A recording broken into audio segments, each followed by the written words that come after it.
রাজ্যের মাননীয় মুখ্যমন্ত্রী মমতা বন্দ্যোপাধ্যায় যখন ঘোষণা করেছেন বারবার করে রাস্তাকে আটকে কোনো কাজ করা যাবে না, মানুষের যাতায়াতের জন্য রাস্তাকে সচল রাখতে হবে।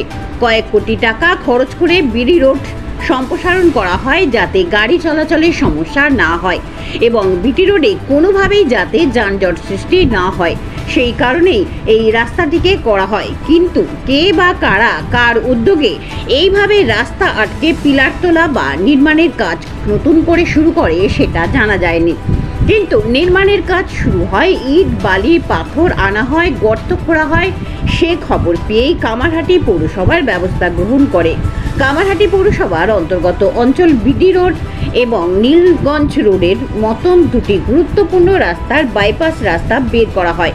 আগরপাড়া স্টেশন থেকে সরাসরি বিটি রোডের সাথে সংযোগ রাস্তা, সেই গুরুত্বপূর্ণ বাইপাস রাস্তার ওপরেই ঘর নির্মাণ করবার জন্য 4টি গর্ত করা হয়। বিটি রোড থেকে পূর্ব দিকে আগরপাড়া রেল স্টেশনের দিকে যাওয়ার মুখেই মাতৃপল্লী এবং শরৎপল্লীর মাঝখানে 4টি গর্ত করে নির্মাণের কাজ শুরু করবার চেষ্টা করে। সেই খবর পাওয়া মাত্রই কামারহাটি পৌরসভার পক্ষ থেকে লোক পাঠানো হয়, সেই গর্তগুলোকে বন্ধ করে দেওয়া এবং কাজ বন্ধ করে দেওয়া হয়। পুলিশের কাছে খবর যায়, বেলঘরিয়া থানার পুলিশও ঘটনাস্থলে আসে যে পৌরসভার উদ্যোগে নতুন করে রাস্তা আটকে নির্মাণের কাজ বন্ধ করে দেওয়া হলো। গোপাল সাহা কামারহাটি পৌরসভার পৌরপ্রধান জানান, কোনোভাবেই কোনো বেআইনি কাজ রাস্তা আটকে করা যাবে না, তা পৌরসভার পক্ষ থেকে বন্ধ করে দেওয়া হবে।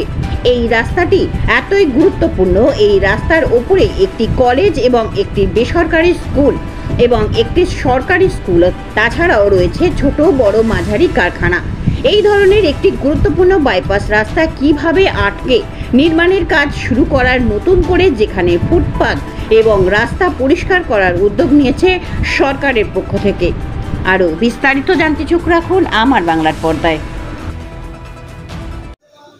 আমি এটাকে বলবো খুব দুর্ভাগ্যজনক, এত মিডিয়া, এত মুখ্যমন্ত্রীর যে বিবৃতি সবাই আমরা শুনছি, এটা গতকালই আমার কাছে ওই পাড়া থেকে, যেখানে মাতৃপল্লী এবং পল্লী আছে, পল্লী শরৎপল্লী, তারা ফোন করেছিলেন। তারা এই আপনার কথাটাই বলেছিলেন, কিন্তু সেই অবস্থায় আমি সবসময় বললাম, পুলিশকে বললাম যে দেখুন, বেআইনি যদি কনস্ট্রাকশন হয়ে থাকে সেটা বন্ধ করুন, আর পৌরসভা তার মতো যা ব্যবস্থা নেওয়া নিচ্ছে।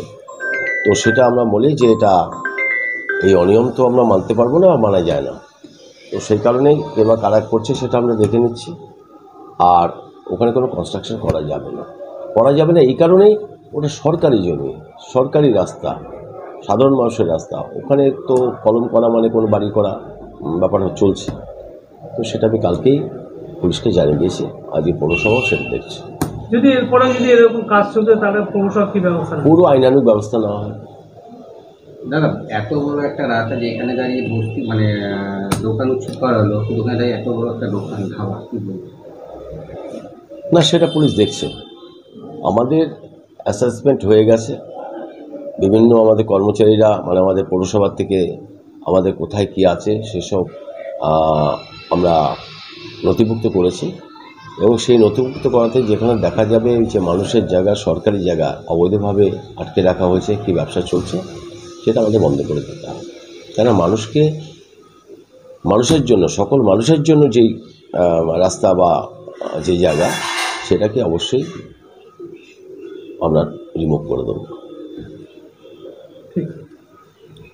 দাবি ত্যাগ এই চ্যানেল কোনো প্রচার করে না, হিংসাত্মক, ক্ষতিকারক বা অবৈধ কার্যকলাপ এই চ্যানেল দ্বারা প্রদত্ত সমস্ত বিষয়বস্তু শুধুমাত্র একটি শিক্ষামূলক উদ্দেশ্যের জন্য। ধন্যবাদ, শুভেচ্ছা, টিম আমার বাংলা নিউজ।